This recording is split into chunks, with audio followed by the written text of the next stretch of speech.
개인 회생이 뭐예요? 개인 파산이 뭐예요? 사실 남들이 어떻게 볼지 몰라도 한 인생을 살려놓는 거거든요. 그렇죠. 과거에 그렇게 파산 회생을 했던 분들이 문자가 오는 경우가 참 많습니다. 고맙고 감사하다는 뜻이죠. 근데 법무사님은 이제까지 개인 회생이라든지 개인 파산 여러 가지 사건을 전문적으로 이렇게 처리해 오시면서 굉장히 많은 사건을 지금 처리한 걸로 알고 있는데요. 물론 이제 보람도 있으시겠지만은 이런 일을 하다 보면은 기억나시는 사건도 있을 수가 있는데요. 가장 힘들었던 사건 있다면 어떤 게 있을까요? 여러 가지 사건들이 많이 떠오르는데 2018년 사건이었던 것 같아요.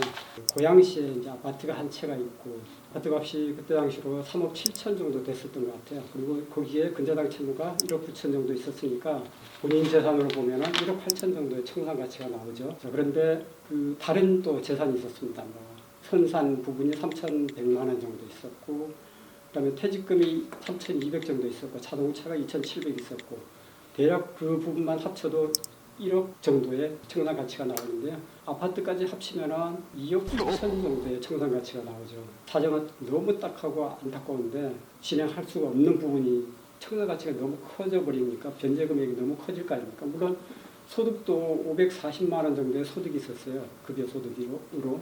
자, 그런데 그걸 거의 다 투입을 한다면은 자기 본인의 생계비가 없고 어머니하고 또 어린 딸이 있었는데 3인 가족의 생계비가 충당이 안 되기 때문에 이제 청산 가치를 줄이는 그런 일이 필요한데 아파트를 결국에는 처분하는 걸로 이제 결론이 났습니다.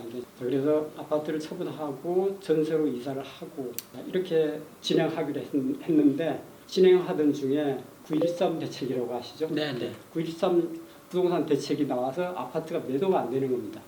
그런데 그 사이에 다시 또 한 가지 또 입법 예고된 게 하나 있었어요. 주택임대차 보호법에 보호받는 범위가 그때 달라졌습니다. 9월 18일부로 이제 달라졌는데 이제 광역시 같은 경우에는 8천 이하에서 1억까지가 상향이 됐고요.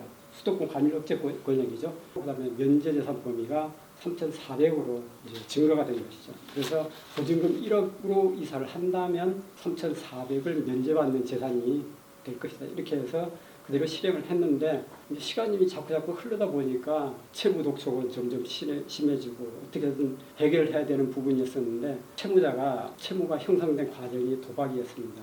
직장이 또 관련된 직장에서 우리나라의 큰 관광단지 보면은 그런 게임을 할 수 있는 장소가 있지 않습니까? 이제 거기 직원이었었는데 자기도 모르게 거기 익숙해지다 보니까 그걸 하게 된 거죠.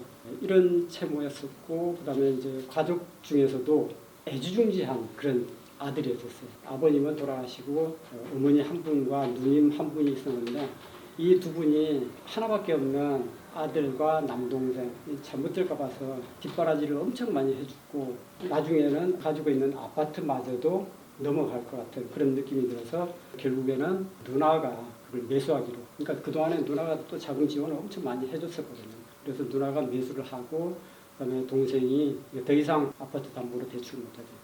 근데 처음에 보니까 취득했을 때 등기부등본 을구가 있지 않습니까? 거기 깨끗했었어요. 저도 일하다 보면은 등기부등본 을구가 깨끗한 집을 한번 가져보고 싶다는 그런 생각을 많이 하면서 하는데 이 아들이 그런 집을 가졌었더라고요. 근데 점점 이제 대출을 해서 쓰면서 대출이 1억 9천까지 늘어나게 된 것이고 거기에서 어머니하고 어린 딸하고 이제 세 식구가 사는데 누님이 그 아파트를 지켜주고 싶어서 그것을 매수를 하고 대신 보증금 1억을 받고 이렇게 임대차를 해준 그런 케이스였는데 결국에는 집에서 청산가치 1억 8천을 6,600으로 줄여서 전체 청산가치가 2억 700인 상태에서 개인 회생을 진행했던 그런 엄청난 그것 때문에 이렇게 고민도 많이 했고 또 방법도 많이 찾아주려고 공부도 많이 해보고 그랬던 것 같습니다. 이렇게 옆에서 듣기만 해도 보통 어려운 사건이 아니라고 이렇게 짐작은 되는데요. 사실 남들이 어떻게 볼지 몰라도 한 인생을 살려놓는 거거든요. 그렇죠. 굉장히 그 보람을 많이 느끼셨을 것 같습니다. 그렇죠. 이렇게 어려운 사건 처리해주고 또 나쁜 생각까지 했던 그런 네. 상황에서 벗어나게 해준 그런 거 생각하면 정말 감사하죠.